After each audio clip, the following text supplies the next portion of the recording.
Everyone says build your network. Almost nobody talks about the specific way a network can hold you back, especially when the industry it is built inside is the one currently changing underneath you.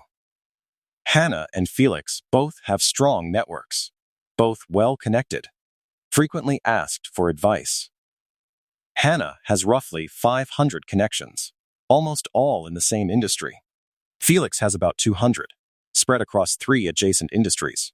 When disruption started moving through Hannah's industry, her network told her everything was fine. Everyone she talked to was seeing the same narrow slice of the world she was. Felix saw it coming 6 months earlier. Not because he was smarter, because his network was structured differently.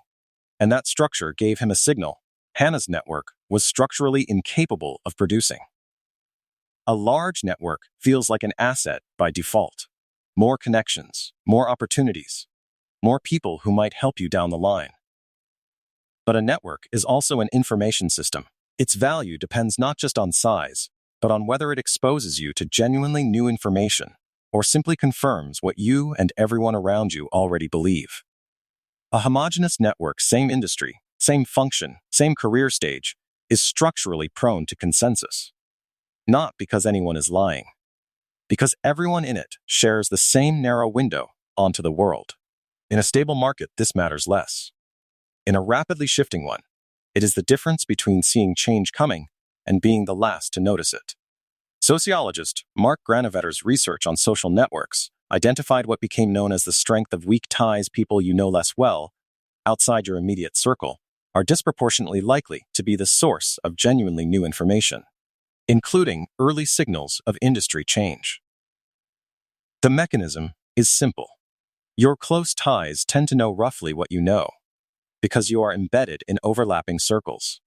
Your weak ties sit in different circles with different information, which makes them far more likely to tell you something you did not already know. A 2023 LinkedIn economic graph analysis applied this to early awareness of industry disruption and found professionals with networks spanning multiple industries became aware of significant shifts, on average, several months earlier than those with single industry networks of comparable size. Hannah's network is almost entirely strong ties in one industry. Felix's includes meaningful weak ties across several. The information available to each was never going to be the same. Here is the mechanism. 4 steps. Step 1. The network trap. A homogeneous network creates a specific confirmation bias. When everyone you talk to works in the same industry and reads the same trade publications, their collective view feels like independent verification.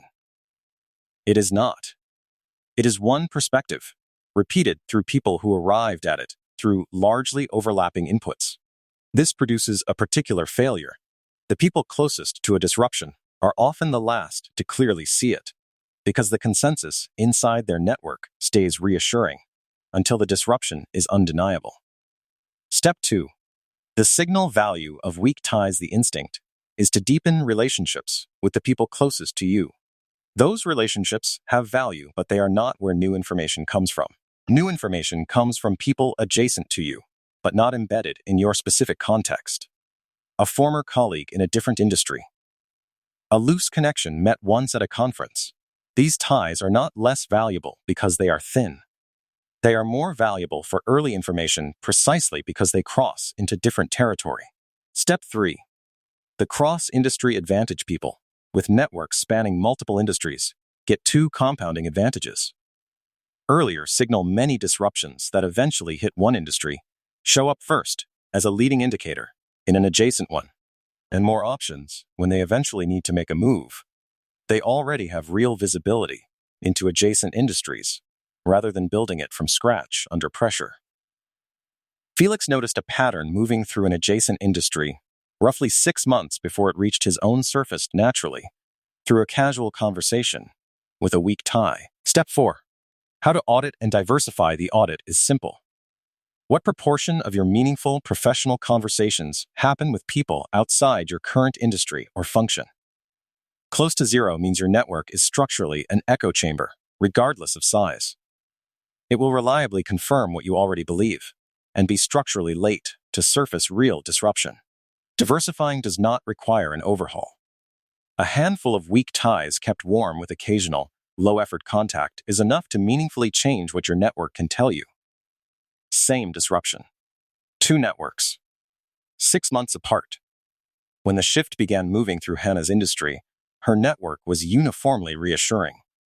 Everyone she spoke to was experiencing the same surface-level stability, because everyone she spoke to was embedded in the same narrow slice of the industry. By the time the disruption became undeniable, she was reacting at the same moment as everyone in her network, no lead time at all. Felix had a casual conversation with a former colleague, now in an adjacent industry, who mentioned a pattern that sounded oddly familiar to something he was starting to notice in his own work. That single weak tie conversation gave him 6 months of lead time Hannah's much larger, much more tightly bonded network never gave her. Same disruption. Same eventual outcome. Completely different amount of time to prepare, and the difference traces directly back to network structure, not network size. One count. This week, look back at your last 20 meaningful professional conversations, not casual hellos, actual substantive exchanges about work, industry, or career. Count how many were with people outside your current industry or function. If the number is under 5, your network is functioning as an echo chamber regardless of how large or well regarded it is. Good at confirming what you already believe. Structurally weak at telling you something you do not already know. The fix is not dramatic. One cross-industry conversation this week. A former colleague you have not spoken to in a while, a loose connection from an adjacent industry you have been meaning to reconnect with. Ask one simple question. What is changing in your world that people outside it probably do not know about yet? That question, asked of the right weak tie, is often worth more early signal than months of conversation inside your own industry. Hannah's network was large, strong, and reassuring. It was also structurally incapable of telling her what she most needed to know. Felix's network was smaller and full of thinner relationships. It gave him exactly the early signal that Hannah's network could not produce, not because his individual connections were smarter, but because the structure of his network was different in a way that mattered. The lesson is not stop investing in your close professional relationships. Those matter for different reasons: trust, support, collaboration. The lesson is that network composition is a distinct variable from network size, and most people only optimize for one of them. If your network is large but homogeneous, you have built an excellent confirmation machine and a poor early warning system. Network breadth is one advantage, and it is the one most people never deliberately build.